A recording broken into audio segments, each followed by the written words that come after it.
Taigi sveiki visi, šiandien bus antras 1.7.2 versijos aptarimas, dabar bus įsamestis negu aną kartą buvo, nes per pirmą video neturėjau laiko, tai čia atsirado dar daugiau visokių gėlių naujų, atsirado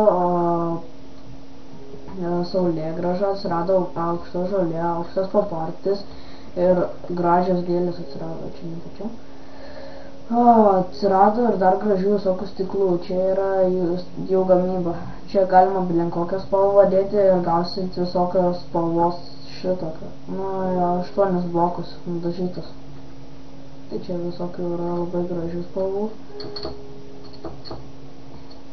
Galėsit dabar įsidekoruoti savo namą.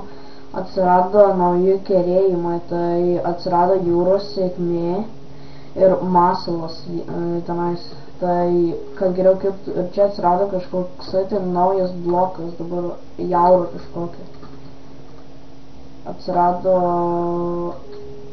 dar naujų šitų, dar 2 blokai atsirado ir atsirado naujų žuvų.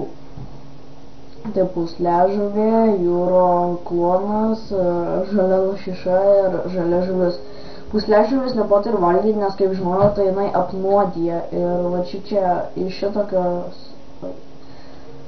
iš va tokios medienos pasidaro šitokia mediena, o iš anos medienos pasidaro tokia mediena, bet va kaip tas sodinukas atrodo, bet man jo neišėjo užauginti, nes kažkodėl tai, kažkas blogai yra su juo, arba pasibuginė, arba dar nepadaryta kaip reikia, Tai šį kartą gal tiek, taigi jeigu jums patiko šitas video, laikinkit, komentuokit, subscribinkit ir iki sekančio video. Davai!